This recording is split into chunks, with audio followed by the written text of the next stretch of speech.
Good morning, everyone, and welcome to the High Impact Podcast.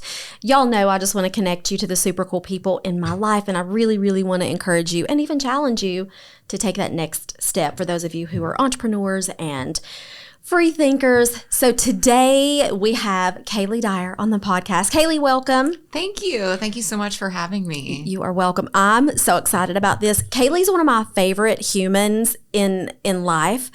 She's so inspirational with your content, I guess you would say, and just your aura and who you are and your presence. You're so inspirational, but you're really good at your craft. So thank you so much for saying that. And I have to say, I feel the same way about you. You've been a huge inspiration for me. Oh, thank you. That makes my whole day. Actually, it makes my whole life. So, Kaylee, tell everybody what you do. So I'm a hairdresser here in Knoxville. I've been doing hair for, I guess, about 8 years now. I love it. It's fuels all of my passions in life. Being creative, I have that outlet. Helping people, getting to make those strong connections. Mm-hmm. So I love it. It's so great. So we were talking before we jumped on this morning. I think you've been doing Kaylee does my color, and I think you've been doing my color for 4 or 5 years. We were trying to kind of I think it's been about 4 or 5 years, which seems crazy. It doesn't seem like it's been that long, but I guess it has. Doesn't, but when you look at the course of my hair color, mm-hmm. it is quite the evolution. So it is. I love seeing. I have so many pictures of you just going through my Instagram of all the different colors and I love things it that we've tried. Yeah. And you always get it right. Almost always, except for the fire truck red. I will say your husband loved. But I will say, that Stacy loved that one. So I got this wild hair that I wanted to go red. And anyway, so Kaylee got me red. It was just for my particular job. I didn't think it was as professional as my company would want. And now I work for myself, so I don't have to worry about any of that. So that's great. But I've been with you. When I first met you, it was because a red had gone severely wrong mm-hmm. at another place. Mm-hmm. And then so in order to get me where I needed to be, I was almost black. Yeah, we had to do a lot of lightning. Yes, that was a big process. Woo! I felt like Pocahontas with I was excited to do it. I mean, that's being just a colorist. Sometimes it can get a bit dull if I'm just highlight after highlight. Mm-hmm. So having a challenge like that, someone who wants to make a big change or had a mishap like you and it needs corrected. Mm-hmm. I remember I knew Kaylee. Kaylee had worked at the salon that I was going to, and it was somebody that we both know. And I text Kaylee a picture, and I was like, oh my goodness, this just doesn't feel red. And Kaylee said, go stand in the sunlight and take a picture. And I did. And she was like, oh no, girl, that's not red. Nope, that's not red at all. So that's how I started going to Kaylee. I was going somewhere else and was happy up until then. But I feel like everything with you is spot on. And I know that's a lot to carry and a lot of pressure, but I mean, it's really, whether it's, I don't ever leave there with bad color. So, well, that makes me happy to hear. And I would love to hear that from all of my clients, but things happen in the hair world. Yep. I do feel like at this point in my career, it's a very rare occurrence for me. That's great. In the last couple years of doing it, I've just really gained my confidence, and I feel like that's the secret sauce. It makes a huge difference. Yeah. So you carry yourself differently. I'm talking about all things business, like whether it's hair or whether it's real estate. Now that I know what I'm doing, my confidence is a little bit different. Right. It changes the game. It does. Completely. Well, tell me about, okay, so you consider yourself a blonding specialist. Did I say that right? Mm-hmm. Okay, so what does that mean exactly? I mean, I get that you do blondes, but what does that mean exactly? So I've just had a lot of training and concentration in the blonding process, which I guess more accurately would be called the lifting of hair, bleaching, lightening process. The end result is not always blonde or platinum blonde, but like with you, when your hair was too dark, I'm just so familiar with that whole process, partly because I've been doing it to my own hair since I was in middle school. And also a lot of the classes that I've taken have been color focused. Yeah. So that's just my strong point with hair color is the lightening and the blonding, color corrections. And I feel like there's so much you can do adding some lightness to your hair. Again, it doesn't have to be blonde, but just adding the dimension. So with the lightening, would that be those the wild colors that you're able to do? Because do you have to lighten it to do those? Yes, you do have to pre-lighten it to do that. And I do that occasionally with the fun kind of special effects hair colors.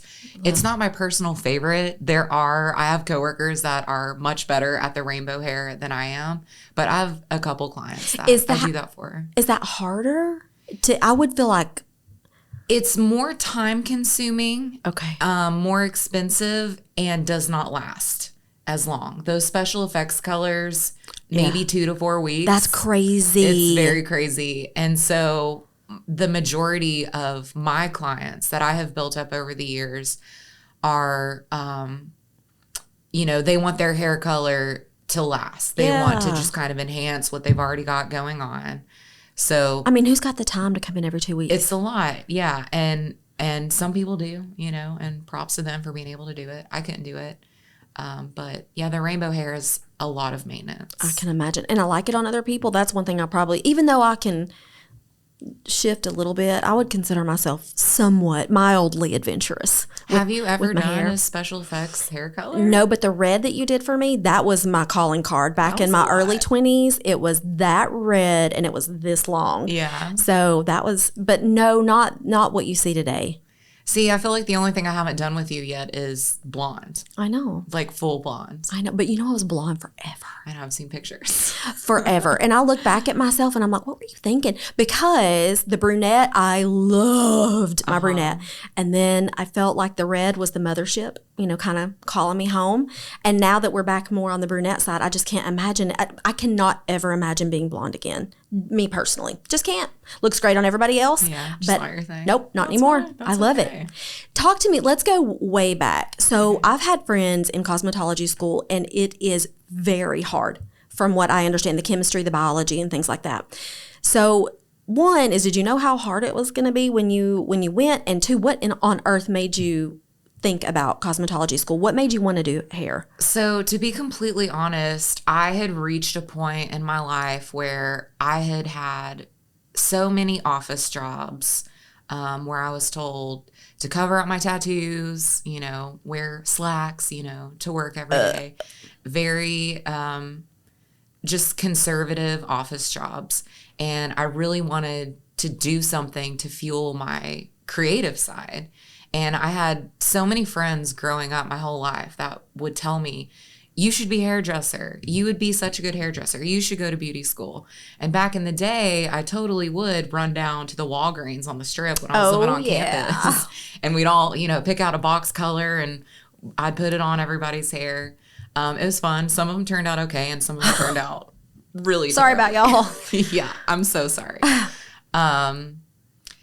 So I started kind of looking into it, did a tour at Tennessee School of Beauty, and just felt like that was what I needed to do at that time.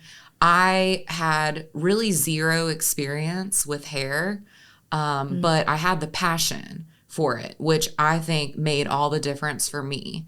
And I did not know that I was going to have to memorize every bone in the human body. And a lot of, science, biology, it's hard. And chemicals. Follicles. My girlfriend showed me one of her textbooks. This was way back in the day when she decided to go to cosmetology school. And it was the hair follicle and the different parts of it and the scalp. And all the parts of the hair strand. Yeah, there's a lot. I feel like people don't appreciate what it took to get there. It's not for everybody, and not everybody could do that. That's a lot of science and books. And it's true. Out of my graduating class of, I think there was about 20, maybe 25 of us in my beauty school class that started together. I think there's 2 of us that still do hair. Yeah, so you do have to have the drive and the passion, and not just the idea of this is going to be fun. You still totally have to work for it to be a successful hairdresser. Yeah, and there's so much I want to unpack here. Tell me, though, when somebody says, because I got people in my life that are diehard box colorists. Tell me what you really think when somebody is like, oh, I just went to Walmart and got a box color. What do you think? You know, to me, unless they're my client, it's not really my problem. Maybe back when I was a newer hairdresser, Would you have I rolled would your eyes open that and be like, start an argument and tell them all the reasons why it's terrible for their hair. But I think the biggest thing is that when you want to change that, or when you do have an accident at home, the cost that you're going to pay to fix that, to correct that, to change it, because box color is similar to carpet dye, is what I have always been taught. The developer that they use opens the cuticle, blasts it open, is so harsh. And so that's why a lot of times you get just super dark, muddy looks from box color. It doesn't look like what's on the picture.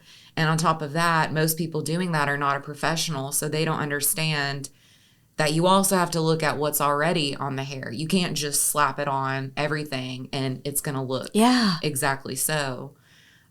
So in my opinion, and I feel this way about everything, like trusting a professional, whether it is, you know, I know nothing about buying a home. You know, I would never just like start that venture on my own. You know, and even with like nutrition and things like that, I follow people that know more than me, that I trust. And I feel like I've given my clients that, you know, that they can trust me. Yeah. Oh, for sure. So let's talk about clients. So how do you acquire new ones? How do you hang on to the ones you've got? Because that's cheaper statistically than acquiring a new one.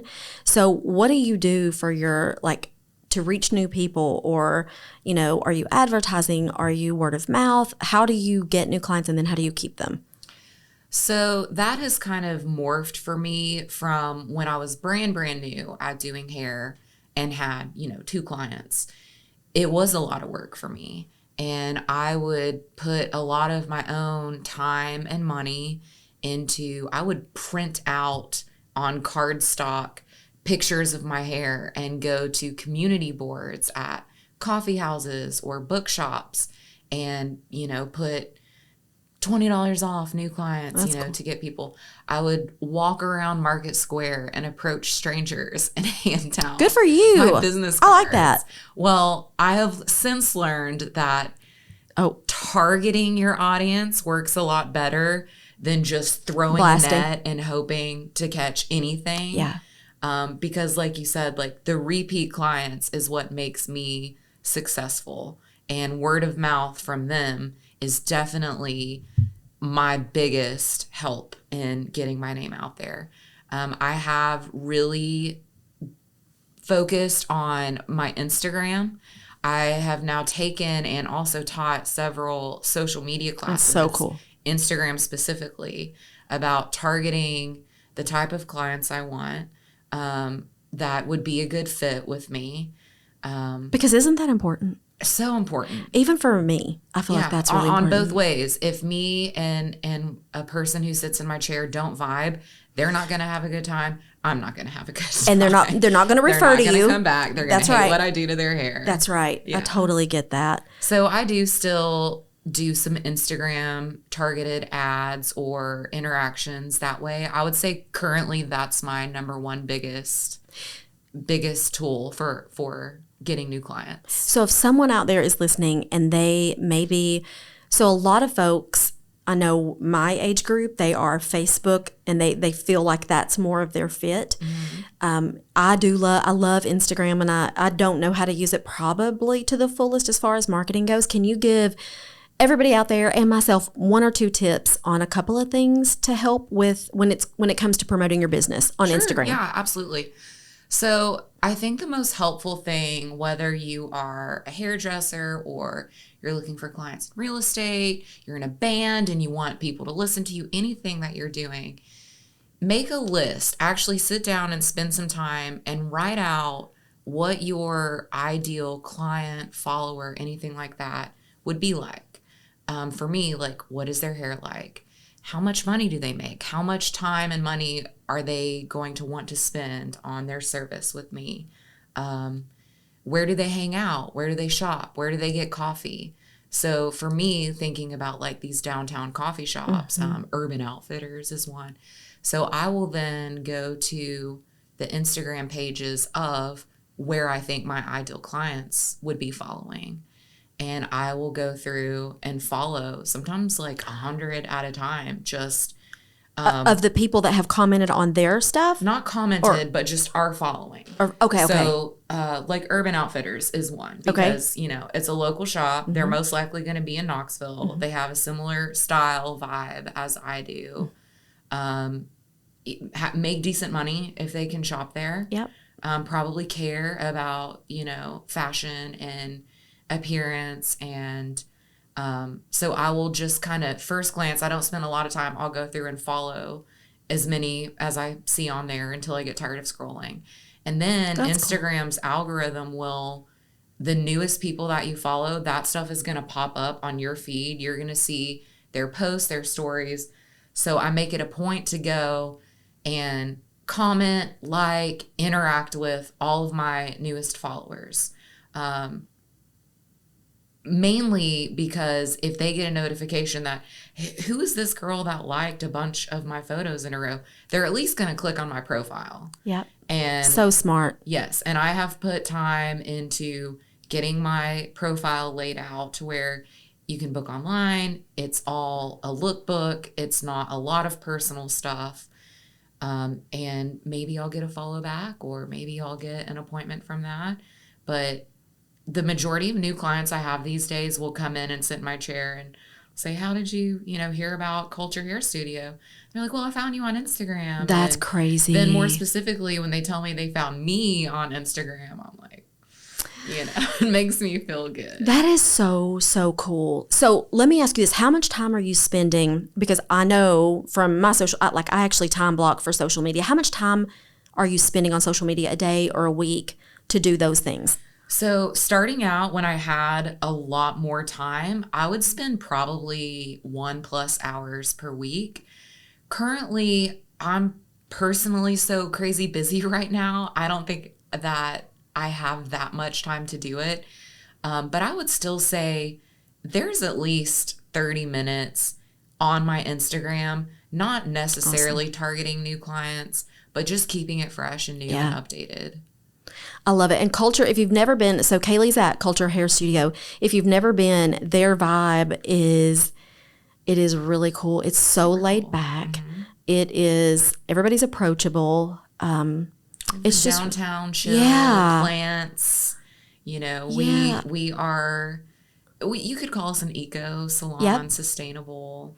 And I love that. We've had discussions about eco stuff before, and you don't realize, I didn't realize what an impact all this hair shit, all that it has on the environment. Can you talk to us just a tiny bit about why that matters? Yeah, it's crazy. So for me, I started caring about sustainability in my career just over the years of working with different sustainable brands that kind of taught me the massive impact that beauty industry waste has on waterways, ecosystems, every drop of color that we wash down the drain, every foil or piece of human hair that isn't disposed of properly.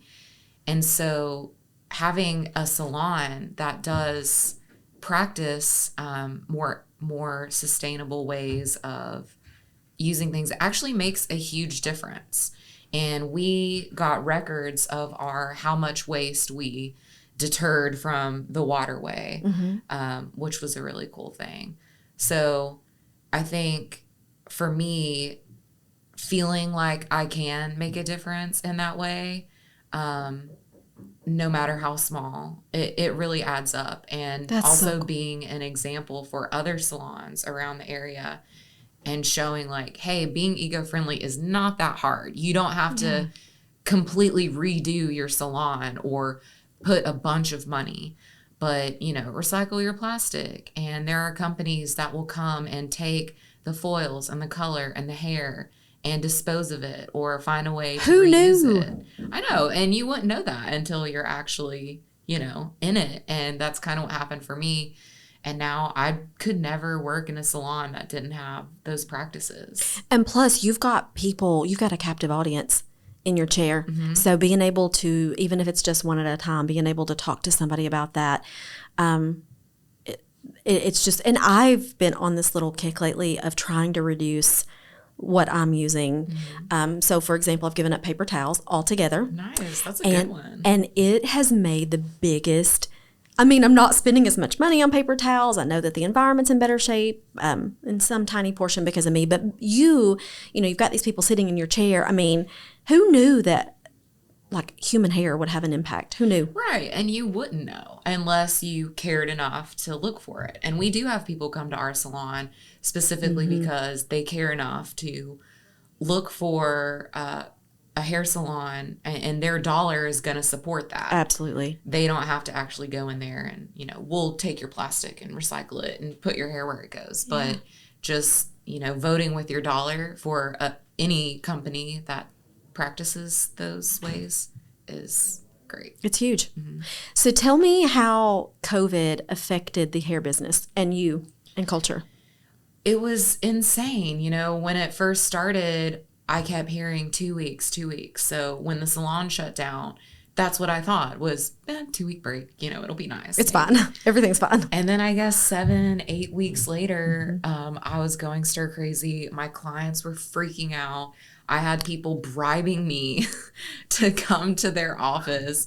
People were offering me Dollywood passes, offering to pay me double.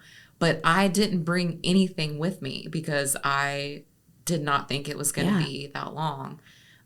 So when we came back, when salons in Knox County did finally open back up, it was a massive rush of people. No one had their hair done for 2 months. Oh, Lord. And people whose appointments were scheduled, oh my God, they had to wait as well.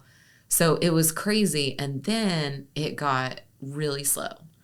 I think people were still kind of deciding what they felt safe doing. Everything was still kind of unknown and up in the air. I was scared. Yeah. I would be like holding my breath sometimes if a client coughed while I was doing their hair. So it was a wild ride, and we had to be super strict because, as I'm sure everyone has very strong opinions about COVID. One way or the other. It's either this or it's that for them. And if they don't agree with you, they're going to tell you. And so as far as wearing the masks and taking the temperatures and all the sanitizing that we were doing at the shop, for the most part, everyone was pretty cool about it. But occasionally we would have someone who just did not want to wear a mask or wanted to voice their opinion about how, of course, we were crazy for doing what we were doing. But at this point, it is finally, I feel like, getting back to normal, a lot busier with clients. We are still practicing. We still have the masks on. Mm-hmm. We're still doing lots of sanitizing. We have had to switch some of our practices, like you were saying with the paper towels. We have started using paper towels just temporarily because it's just more sanitary. Yeah. Touching the rags. But I think that probably near the end of summer, I think we'll probably phase some of that back out, at least with the masks and the temperature taking and things like that. But it's been a crazy time for everyone. But as a hairdresser, I think too, it's such a topic of conversation. I have 5-6 clients a day, and every one of them wants to talk about COVID, vaccine, mask mandate, everything else. So that's a beat down. Personally, I have just, I have to basically keep my opinions to myself. Same. And you can't, argue with someone. I'm not, and it's not worth losing totally a client or pissing somebody off or starting something. Mm-hmm. It's just not worth it. It's true.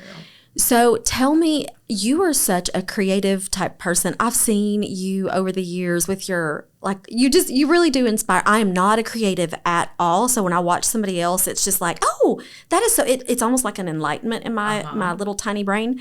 But do you still paint? What are you into personally? Okay, so I'll tell you, my most recent creative outlet has been cooking. I'm so good at it now. I have to say, after like 3 or 4 years of dry, unflavorful meat that me and my son have suffered through, I'm finally to the point that I would rather make something Then go at get home it? myself. Yes. And instead of following a recipe now, it's almost like a internal, Like an what instinct? flavors go together. Oh, I just happen to have this can of coconut milk. How can I incorporate that? And it's so much fun. Where did that come from? So that started from, I guess, about 5 years ago. I started a health journey, and I really knew that I was going to have to start cooking and making food myself, because it's so hard to find good options out that are just pre-made. So read a lot of books, listened to a lot of podcasts, followed a lot of social media inspiration, and just kind of threw myself into it, started trying. That is so cool. It's a lot of fun. And tell me about the mushrooms. I'm fascinated.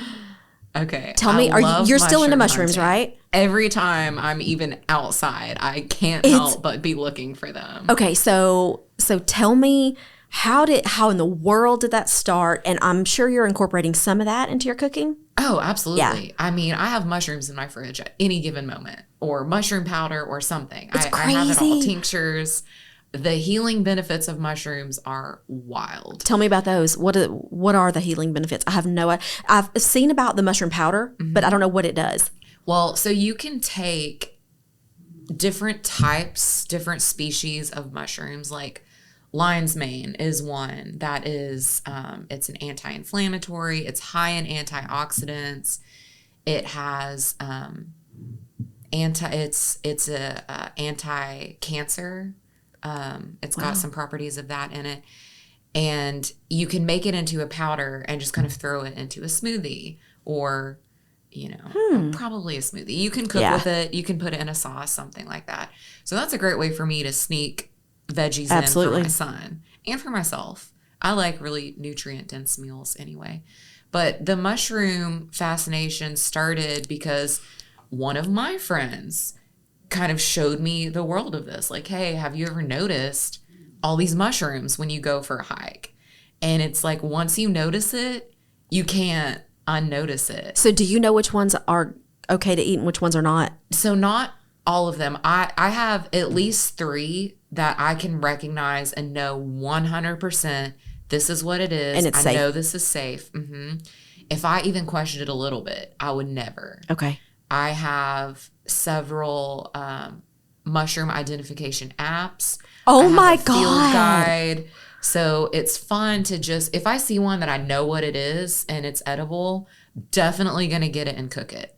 But it's fun to find, ones that just look crazy. I found a blue one last summer, a blue mushroom in Haw Ridge, in Oak Ridge. It was insane. It was called an indigo milk cap. I had never seen it before. And it's safe to eat? It is edible, but it's not choice. Which means, like, if you were in the woods starving and you needed something to eat, you could eat it, but it's not one of the better ones to eat. But I will go and get like a mesh bag and just every mushroom I see, collect it, and then go home and try to identify them and use my books. You can make spore prints and see, put a cup over them and see what color the spores are. That's just one way to identify. I don't think I've ever seen a mushroom out other than just the little ones in my yard. Even the little ones in your yard, like, can I eat those? Probably not, but I don't know. Y'all, there may not be another podcast because I'm gonna go find some mushrooms. You have apps to identify mushrooms? There are mushroom identification apps. That's crazy. And again, I would never trust, if I was unsure, I would never trust just the app. I would have to double check that with my field guide, triple check that with, I'm part of a mushroom identification group on Facebook, maybe get some opinions from there. And like I said, unless I was 100% sure, I would never eat it.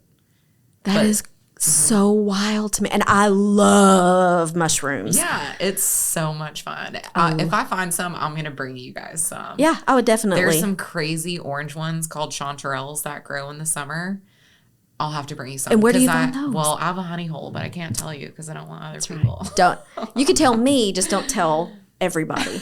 You've talked to me before about you go to the Smokies, right? Yeah. And you find some there? Mm-hmm. Yeah, everywhere. Iams Nature Center. Hall Ridge is my personal favorite out off Edgemore Road. It's just close to my house, and there's a ton of mushrooms out there. The Smokies. I'm going to need to do that. Yeah, it's really fun. I mean, anytime you're on a hike, Well, I'm never hiking. So that's probably why I don't find the mushrooms. Well, maybe I should go for a hike. It's really nice. That is so cool. Anything else? I know you did, for a while, you did the paint with the glass. Yeah, the acrylic pouring. Yeah. It's been probably last summer since I did that. I really need to re-up on my supplies for all of that. Okay. All of my paint and stuff is dwindling down, but that's just a super fun, creative thing. And I've done that enough now that I almost feel like I can control it. I can get the effect that I want. I've learned some new techniques with that. So more than anything now, I will still do those occasionally for myself, but that's something I really love sharing with friends and even my son and his friends, because it's just easy and fun and so cool. It's really relaxing to watch. It is. It's like a form of meditation to do that. You just kind of zone in on that painting and seeing it happen. It's a really cool little escape in my backyard to do those paintings. Tell me, do you have favorite, you mentioned podcasts. We've talked about apps. Do you have favorite for business? Do you have favorite podcasts or apps that you're kind of into right now other than the mushroom? Ooh, I don't know. I think a lot of my podcast and even apps, it would be more like personal use than for business. Do you have a favorite personal podcast? Ooh, that's a tough one too. I really love Dr. Mark Hyman. He does the pharmacy, spelled Pharmacy. So he's a functional medicine doctor. Okay. And so amazing listening to him. If you just listen to a few of his podcasts, it will change your game with the way you eat, the way you look at food. So I love. And that one's what again? The Pharmacy. Dr. Mark Hyman. Okay. Let's see. Mark Gross does a podcast called Create the Love, which is relationship based, but more than just like relationship with yourself. Yeah. He puts into words a lot of feelings that I have that I don't know how to put into words. So I love listening to him. That's cool. Yeah, those are probably my two most listened to. I'm always up for a new podcast, and I'm constantly like shuffling. You know, this one was my favorite last week, but it's not really, I haven't listened to it in a little bit. So I'm constantly moving my podcasts around so that my favorites are at the top. And see, I do that with music. Oh, yeah. I'm like, my vibe of music will change on a daily basis. I'm one track Willie with music. Yeah. It's pretty much the same. Yeah. Tell me, is there anything exciting coming up for you this summer or for the hair studio? Any events? I know we're just kind of coming out of the COVID stuff, but one thing I'm excited about, June 4th through the 7th, that weekend, Dolly Fest is happening downtown, which this is the first time that it's happening, but I think it's going to be fantastic. It's for that weekend only, and we are still deciding what we're going to do. We will be doing something. That's cool. I'm not sure totally what we'll be doing, but lots of the businesses on Gay Street are going to be participating. So it's all Dolly Parton? It's all Dolly Parton. There's going to be drag queens down there, I'm sure. Yeah. Like all kinds of just Dolly Can you lovers. tease your hair up for us? So I was thinking about it. I have a Dolly shirt, and I was like, I should totally have the biggest hair possible. I would love to see Dolly that. Fest. I would come just to see that. Yeah, it would be super fun. I don't know if there's a hairspray that stout for me, but yeah. I would love to see that. There's definitely hairsprays that are stout. Aquanet. If you can run by Walgreens. Store. Yeah, Walgreens. And I just want to go back to the COVID discussion. Kaylee was amazing. She was talking about all those folks who, you know, for those 7 or 8 weeks didn't have their color and were just, I was one of them. I was like, so these roots are, you know, what am I going to do? And I will say, I know drugstore stuff can be taboo in your world. But Kaylee talked to me about a root spray. And I just want to say, for you girls out there and guys who can't get your roots done, in a pinch, that was a lifesaver for me. Yeah, it's washes right out of your hair. It's basically liquid eyeshadow. Yeah, man, I got the aerosol one. I know they make powder ones, which looking back, if I'd had the wherewithal, I might would have ordered that because I think they usually come with a big fat flat brush and you can just dab them right into your part or whatever. But I just wanted to thank you for that. Yeah, absolutely. And if you're in even more of a pinch, dark brown eyeshadow Uh-oh. can work. Put a little hairspray on top of that. That's a good idea. That before, yeah. It's a great idea. It's not as strong, but it works if you need it. I love it.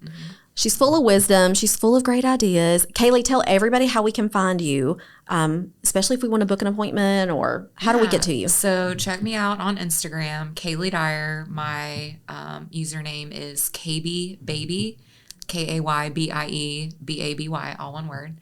And there are links to book online with me, all of my work, lots of hair color on there, and a little bit about me. I sneak some stuff about myself in there. It is social media after all, so it is social. Get an occasional selfie or something on there. I really expect to see the Dolly Parton selfie, though. I'm probably going to be living for that. As a matter of fact, I'll put it in my little calendar, and then I'll just make sure to get there. Make sure Kaylee did Dolly. I want to see big hair. Kaylee, thank you so much for being here. Thank you for all you do for our community. Thank you for being a great friend for me. You just mean so much to me, and I just thank you so much for being here. Well, thank you, Hillary. Absolutely. It was a great time. Anytime. Thank you, Kaylee. You guys stay tuned. Next week, we're going to have another great episode. Make sure to like and subscribe, comment. If you have questions for Kaylee, drop them below or reach her on her Instagram. And we'll be back at you next week with another podcast. Thank you, guys.